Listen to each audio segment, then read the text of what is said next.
Kunenye i-Facebook post la ngibhale khona ukuthi being broke is a choice. It's a very controversial statement, that one. But believe me, there are people who understands that being broke is a choice.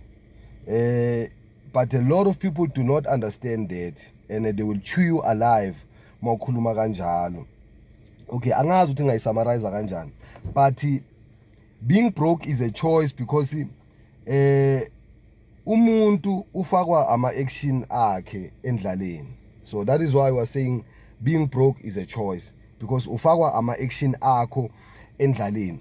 Ngicela ukuthi mangabe kunomuntu omaziyo ohluphekayo, ngicela ukuthi ubheke nje ama-action akhe. Ngicela ukuthi ubheke ama-action akhe lo muntu ohluphekayo. Ngicela wastudishe, especially wena if ungahlupheki wena sicela ukuthi wastudishe ubheke nje ama-action akhe ukuthi wenzani. Monday lo muntu wenzani, Tuesday lo muntu wenzani, Wednesday wenzani, Thursday wenzani, Friday wenzani, yini into ayenzayo. Kizo zonke lezi zinto azenzayo ikhona yini into ayenzayo ezomkhipha enhluphekweni one day.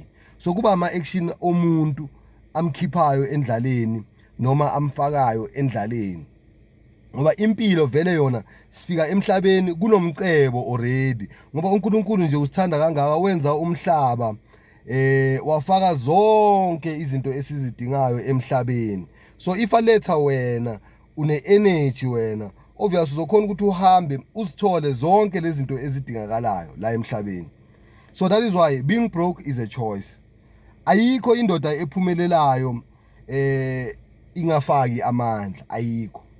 Wena ungayitshela ukuthi hayi ubani vele ini mara behind the scene loyo muntu loyo ufaka amandla. Akekho umuntu ophumelelayo nje ngokuthi hayi nahlale nje yena vele there's no effort ayi-applyayo. If i-effort yakhe iyaleka noma angaba nemali engakanani loyo muntu loyo izophela at some point, because uyabona ukuthi lo muntu lona akusiyo umuntu osebenzayo. Umuntu uba rich ngezenzo zakhe, understand? Yizenzo zakhe ezimenza abe rich.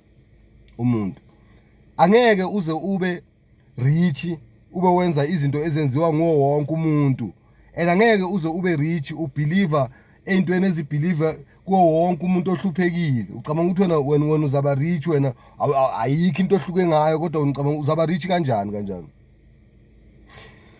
Kodwa sometimes it's not about ukuba rich nokuba njani. Into ebalulekile ukuthi umuntu kumele ukuthi impilo ayi-afforde, hayi ukuthi umuntu aswele izinto ezincane azabone ngathi impilo mhlampe inzima ngaleyo ndlela leyo, kube kunguye ohlulekayo empilweni, ngoba kusuke kunguye ohlulekayo mangabe uhlupheka.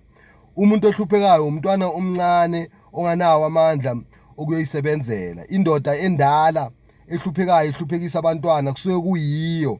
So usisi mangabahlala nawe uloku busy ukhala wenza ini une-right yokuthi akushiye vele umntana mama, ngoba uyabona ukuthi lesilima lesi kuze la sizongimikisa khona. Uya-understand into efana leyo? Angeke uzuhlala ngoba ukhona omunye umuntu ombonayo ukuthi lona uphuwa, mara lo muntu lona uyawabona ama-action akhe ukuthi no, lo muntu unama-action angangikhipha endlaleni. Uphuwa yes ngiyakubona, but unama-action angangikhipha endlaleni. Ukhona omunye umuntu osendlaleni onama-action akufaka kakhulu endlaleni. Ngapha akasebenzi, ngapha ubhizi namabhiya ilanga lonke, uhamba lonke ilokishi lelo, understand? Yena kumele ukuthi aphuze ilanga lonke. So lapho vele usendlaleni, lapho lokhu straight vele izinto kumele ukuthi uzibone. So umuntu nomuntu uyazifaka endlaleni, and umuntu kuba i-choice yakhe futhi ukusikhipha endlaleni. So being broke is a choice.